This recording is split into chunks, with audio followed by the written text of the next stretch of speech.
All right, everybody, you already know who it is. It's Pastor Powell. Thanks for coming to get in the flow. Guess what happened? I had a whole interview with Elder Vavine Hines. Baby, we're going to jump right in and finish the end of that conversation. And we have so many questions. I'm just going to get to answering questions today. Okay?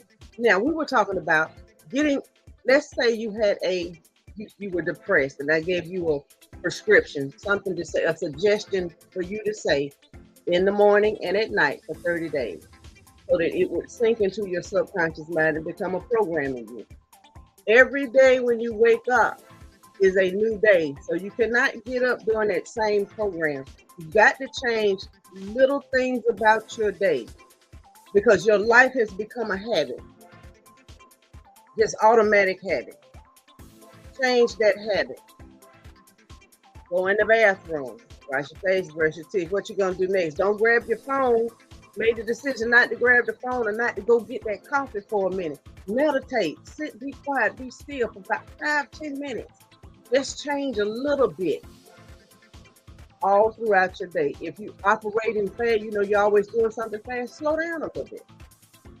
Just make sure everything that you do, you are recreating your day. It's like you're going into a new dimension. Okay? First question. Let's see what we got going on. I am depressed. Does that mean I have no faith? That does not mean that you do not have any faith. I will say this, depression is a decision because just like you claimed I am, anything that you say I am, you become. So I would say I am excited. I am enthusiastic. I am happy. I would be anything but depressed. I would not let the Lord bring that into my reality. I just won't allow it. I am that. That's what God's name is. I am that I am. So whatever you put after I am, you become. You don't want to become that, I know. So have faith and try it. Change that to something different. What should I study in school if I want to be a pastor? You should study everything. I want you to study the 10 Commandments. I want you to study the what is the preamble. You got to study everything if you want to be a pastor because you have to be well rounded. Not only that, my suggestion is make sure you do Greek, make sure you do Hebrew, make sure you even understand a little bit of Arabic. You know, do those things for yourself because that book, some of those words in our King James Version are translated improperly. So that the way it's read is not what it's truly saying. So, and then research the book that you believe in. If you believe in the book, don't just take the book for the cover because it say the Holy Bible. It says King James too. Kings came to do what? Rule people. So don't let the book be your ruler. Okay? You understand the book. I hope you guys, I want you to get it. Understand the book. I understand it is a 2,000-year-old book. And that's the key. It took 200 years to even create the book. That's what we call the Dark Ages. It took 200 years. And then when the translations began, what was his name? William. Cannot think of his last name right now. I might have to do another show about him. Anyway, he was the first person that wanted to translate it into the English version. Do you know it is said that the Catholic Church had him hung? They did not want the book translated in English. So the book is amazing. Just the background of the book will blow you away. So research the book. Find you a great school. I don't know where you are. I went to theology school, but I also decided to take a different route because I understand our minds have to be renewed about this whole thing. It's a process because it's generational. Yes, there we go, William Tyndale. Yes, he was the first person, and do you know they hung him? They hung him. Wow, I am so big. Well, I tell you. And to be Productions is on it, doggone it. I am not mad. And then, I'm going to tell you this about the Bible. The more I researched it, I always felt like, what's going on with the Catholic Church? Why has the Catholic Church got so much to do with the Bible? You know, all the edits and the translations, and what is this secret place and these hidden scriptures, and why did they take so many books out of the Bible and say that they were not, they were not relatable to what was being taught? Because I love the book of Timothy. In the book of Timothy talks about being illuminated.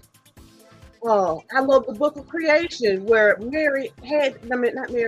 Eve had the baby, and the baby came out of her womb and walked over to a patch of grass and sat down. Those are stories that people need to hear. The book of Jesus, like when he was a little boy and he had the clay in his hand and he made the bird come to life because he believed. Oh my, it's so many stories, y'all. I get excited. I really get excited. Do we have another question? And I think those are called the forbidden books, the books that they took out. Mary Magdalene has a book. Judas has a book. Mary, the mother, Joseph has a book. Timothy, the book of creation. It's about 12 or 13 books now. We'll see. In Ethiopia, the Ethiopian Bible has all of the books in it. And I love going to Ethiopian churches. Did you know they put their head on the Bible? They, like, let's say this is the Bible. They do like that.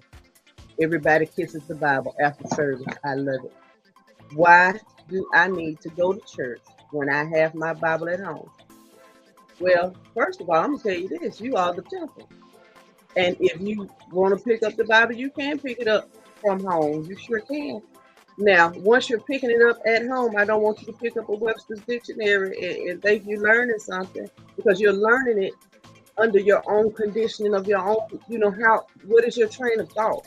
I cannot say pastors are all, just throw them all away. No, I can't say that, because you have to bring stories to life. You have to be a great storyteller to me to be a pastor. Like, you look at the story of Cain and Abel.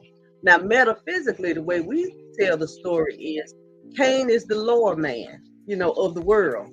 And then Abel is the one that was lifted up because he came to God at a greater stance, kind of like what Paul says about us, to go to God boldly, go to God boldly, knowing that you are worthy and deserving of all good things, compared to most of us going to God like Cain, oh, woe is me, Lord, if you see fit. And all of that. No, you go to God because you're able and you lift it up. Hey, I am a child of the Most High God.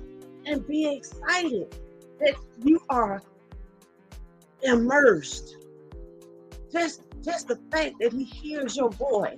Out of all the voices talking at the same time and prayers coming up through, going all through the atmosphere. And as soon as you say something, it's like, oh, hold up. That's Latiska talking. And he pays attention to our thoughts. He pays attention to our words. He watches us. He has angels all over us. And who wouldn't serve a God like this? I just don't know. I want everybody to get them a cup of tea or something.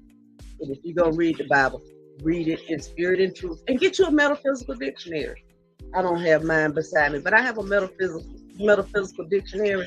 And it talks to you from the mind, what each word means, but it gives you the consciousness of the word.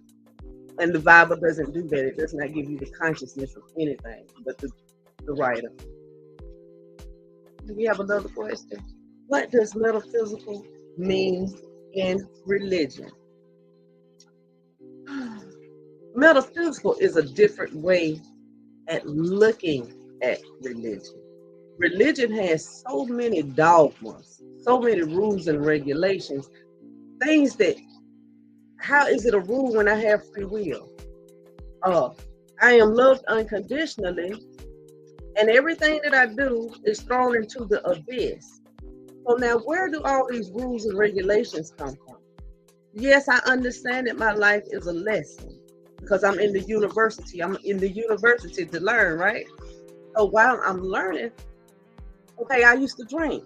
When I used to drink, I had to learn. Hold up, I'm hurting myself. Oh, I keep having a headache. I can't get up and go nowhere and do nothing. But I had to go through that to get to the point where I could change my own mind, renew my mind about how I was living, and what I was doing to myself and hold myself accountable for my own choices and decisions. And metaphysically, that's all we're saying. Stop putting it on an outside source when you are the only source of the conditions.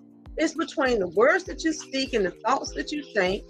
Looking at yourself in the mirror on a daily basis and just high-fiving yourself for every little accomplishment that you do leaves an impression in your subconscious mind that you are becoming proud of the person that you are, compared to you looking in the mirror and always putting yourself down.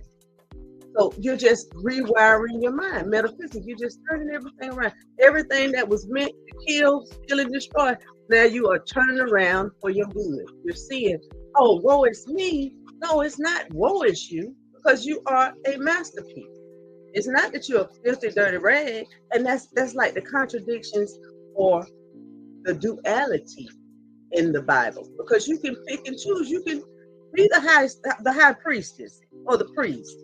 Or you can be the filthy, dirty rag and obey your master. That's up to you. And that's the beauty of God. That He said, I gave you the choice to pick which one you the head. So come on and get out of the prodigal son. Stop playing in the mud when all you got to do is come home. Pay attention to me now. And that's what Jesus came to teach us. Like, is it not written in scriptures that God, He said, I've given you everything for life and godliness. What more can God do? He's given us everything for life and godliness, but understanding how to operate in the power. He said, I give you three things: love, power, and a sound mind. Okay, love. Do you love everybody? That's the key. Do you love people the way God has loved you? And if you cannot get to that point where it's no judgment in you at all, I see it, ain't got nothing to say. I see it. Lord, it's not happening to me. I have nothing to say. You know, we have free will. Get to that point and find unconditional love for everything that you see. Hard. It's hard to do, I'm telling you. I catch myself sometimes. Oh, that's key. Have a sound mind in every decision that you make. Don't waver. Because see, God is on go. As soon as you ask for something, He's already dispatched you. But now you done changed your mind. So guess what? Now done slowed down the manifestation of it. Because you done changed your mind. Oh Lord, now you're going to pray the prayer again because you don't even think He heard your prayer. So now you're going to repeat what the Bible clearly says. Do not be repetitious in your prayers, but proceed knowing that the prayer has been answered. Or the Spirit of God gave us, does not make us timid, but gives us power, love, self-discipline. Now, I'm so glad that you said that this scripture came up on the screen. Ooh, you see the end, the last word, self-discipline. Why would you allow somebody to come into your life and discipline you or teach you discipline when you have the Creator with you? You can easily pray a prayer. Lord, thank you for mastering myself, for me becoming a master of me. I myself am law and master of my decisions and the choices that I choose on a daily basis. I know everything that I choose has a consequence to it. I control me. And get in there. I want you to get there. If you don't allow people to just, well, you can't do this. I had a girlfriend tell me one time. She said, Latiska, you can have anything in the world, you just can't have it now. I said, but heaven is at hand now. I ain't finna wait. I'm finna expect God to do what I asked Him to do. What you talking about? I gotta wait. That's her mindset. And most people have that mindset where you just got to wait on the Lord. Heaven is at hand now. Why are you waiting? Live each day as though it's your last. So what are you saving? What are you saving? And what is a lot of the stuff that you do? It's like you're going against the word. You read it, you heard it before. We'll be back in a moment. Mental Health Through the Pandemic by Christopher Swan Swansburg. Through the outbreak of COVID-19, we as a nation have had struggles. Our government ignores the experts. Our jobs are looking for loopholes to stay open as essential jobs. Our work hours are reduced. Millions become unemployed. Toilet paper is sold out across the country. Audiobook produced by Angie B. Productions.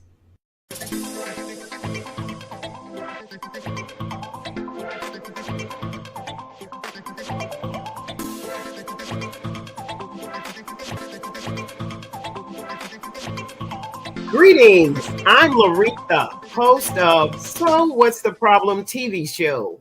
It airs Thursdays at 7 p.m. on Facebook Live. I conduct interviews and I spread awareness.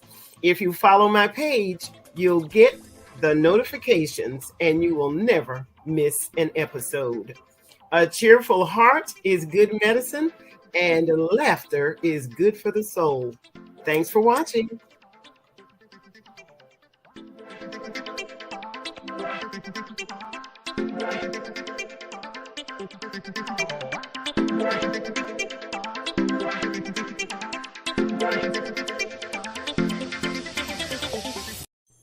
Joy comes in the morning. A 90-day devotional. Presented by Dr. Vernessa Blackwell and 89 phenomenal co-authors. Evangelist Kimberly Babers is an educator, published author, and a retired United States Army service member.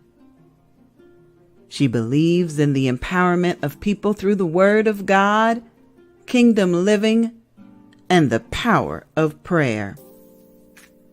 Connect with her on Facebook, KIMBERLY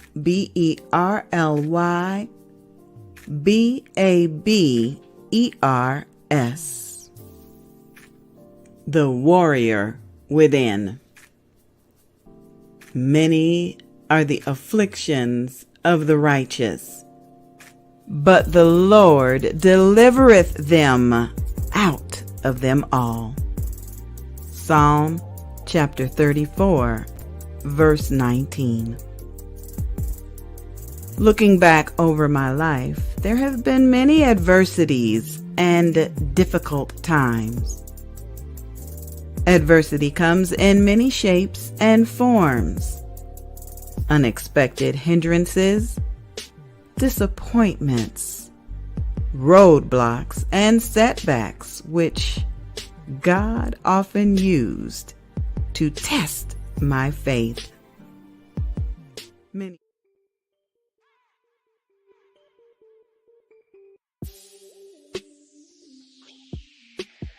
No tip for today.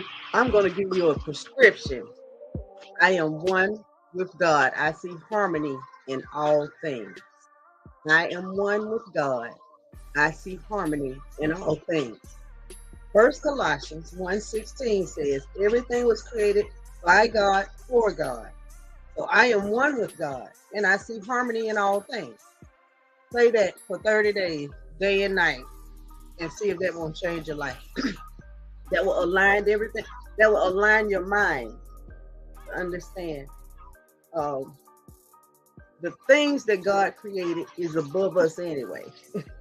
You know, for God to be omnipresent and omnipotent, to be all things, but we limit God by saying God is only some things, but God is all things.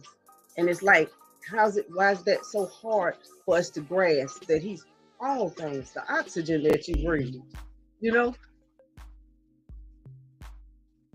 And taking that prana in and being grateful that you're taking in the prana that helps your energetic centers, your chakras. Oh my God, do you know how mysteriously and wonderfully we are made? And then study the Bible. I mean, not just the Bible, study your body too. Study your body to see how mysteriously you were made. How can I learn forgiveness? I am so angry all the time. People tell me they see it on my face. Well, first of all, you tell those people they're telling stories on you. If you're not angry, now I will say this about forgiveness. Forgiveness starts with you. Life is about forgiving. You give the thing that you want to receive first. So if you want a thing, give it. And then the universe will give it back to you. And that's what you call natural order, natural law, because it's divine law, natural law, and then man-made law. We have three laws operating. And so when you operate in natural law, guess what? Now you're in the supernatural part of life. When you're operating in divine law, that's a little bit above the supernatural, because now you're in the oneness atmosphere with God. But don't allow people to tell you what you look like. You know what you look like. And if you don't feel like you look angry, people used to say little things to me growing up. Why you look like that? Well, this is how God made me. I can't help that. What do you want me to do? I can't be what you want me to be. I can only be me. You're angry all the time. What you angry about, though? You have to ask yourself the question, why am I angry all the time? Why is life so frustrating to you? Is it because people aren't doing what you want them to do? You're not their God. You're taking away a person's free will. And so that makes you angry that people are not operating the way you want them to move. I don't know. So I would like for you to give me a little bit more about why are you so angry all the time? I don't know. What would make you angry all the time?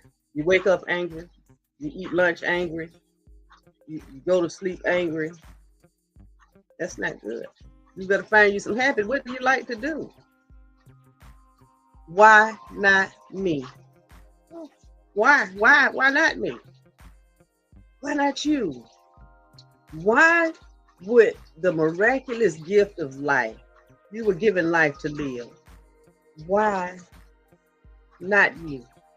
Why not you be the sparkle in God's eyes? The same way he thought of the stars and named each one and made the sun and the moon and blades of grass and the trees. And do you know this? This is something interesting. You can have a group of oak trees, a group of any kind of trees. They can be the same tree, but when they cut them off, chop them down, all of them are different. Every leaf on each tree is different. God does not make double nothing. Like you see zebras and they all look alike, like they have the same stripes and everything. God only makes one of everything. So why not you? Why not you? That he thought of you to make, he said, okay, I want you to be here. I want you to be here and I want you to have this experience. Or I want to have this experience through you. So what we're going to do? Why not you? Let God have his experience through you to the best of your ability.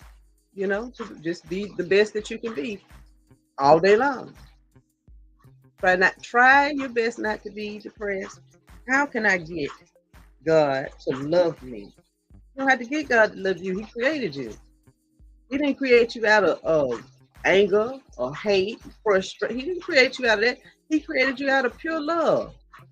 Confront. You were created from a place that only few have experienced in life. Have you ever seen a monk? There are monks that turn into rainbows when they transcend. That's how pure their heart has become one with God. Is that not amazing? But then that's the life that they chose. They chose to be a monk.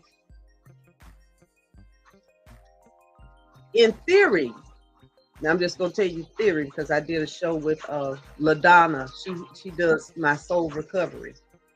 Our souls have been here over and over and over again.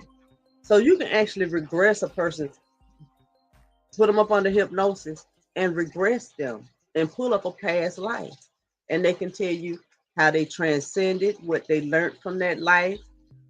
And some of the stories are so amazing. It was a lady, she was a bear and a hunter killed her. And she said, I turned around to run and he shot me anyway because he was scared. But anyway, she regressed and turned that thing around, and she had to ask the tell the person for ask the hunter for forgiveness. Is reincarnation real? If all things are possible, you tell me, is it real? All things are possible. It's so many people that believe in reincarnation. When I was doing therapy, I would regress people the same way and take them to a past life. A past life. If you go to my YouTube page, Latiska Powell, Divine Timing, one of my regression sessions from there. I think my name was Lisa. I think I was Lisa then. Cannot remember the year, but that was my first regression that I did, and I put it on my my YouTube, and I've done another one since then. The second one was not a regression for past lives. The second one was a regression to get to the core of why I had a belief that it looked like it was taking me forever to get this belief out of my mind. You know, it was like it was stuck in me. And come to find out, in my mother's womb, something happened to my mother, and it went into my bloodstream. You know, it came through. You know, you in the incubator, and so I'm in her, and something happened to her, and it was just in me. And I'm like, oh my God! And just to even know that, like, because as parents, we don't think about that. All the traumas and everything that you go through while you're pregnant, all the conversations, it's not just you hearing them. That's why it's essential for the man to rub on your belly and talk to your baby and be as positive as you can possibly be, because the baby is absorbing all of that. Not just when it comes out and the mind is a sponge. No, it's sponging on everything that's going on inside of you. Because it's a part of you, which is a part of God, which is a part of the universe, which is, oh my God. I want you to get with it. I really do. This is, you have to get with it. That there are so many things that we have just disconnected with on a spiritual level. Like, is God as cosmic as we think? You know, he's the creator of the cosmos, the galaxies, not just this planet, all the planets, all things, every existence, all the kingdoms, the animal kingdom, the plant kingdom, you know, the human beings. You know, the word human means color. Hue means color. So we are human beings. Beings mean we're not natural. You know what I'm saying? We're supernatural. We're supernatural beings. As it is, you just to be here. You know, I would say this. I wish I would have known when I was younger who I am. It took me, I know, 45 years. Where is your church? How can I sow a seed? Well, I'm going to tell you right now, I am putting this all together. I moved all the way to Maryland to put this church together. You can always sow a seed at Fishtail1. You send it to my Cash App, and I promise I put it in the church. I can do that. That's a blessing. That's a blessing, honey. I was sitting here saying, I got to get some supplies. But yeah, it's a thank you in my church. And I will tell you this, I'm going to start doing sermons again, and I'm going to put them. If you go to my YouTube page, Latiska Powell, Divine Timing, it's a lot of sermons already there. You know, that I just get on and I pop on and just talk. Because the Bible tells me not to rehearse anything, to speak in the spirit and let the spirit do all the work. And that's what I do. I just let God come through. Lord, operate through me and let me be your vessel, so that the words that I speak, you are actually speaking to the hearts and the minds of the people. It's no longer me. Thanks for watching. Oh, you want me to explain the flow? Flow is freely being who you are. You are unique and being okay with it. L is for liberating you to be authentic. It's only one you. O is for opulence, operating in the image of God. And W, wealthy. We are born to live and not die. Thank you guys for joining me. God bless you. God keep you. See you next time. In the flow.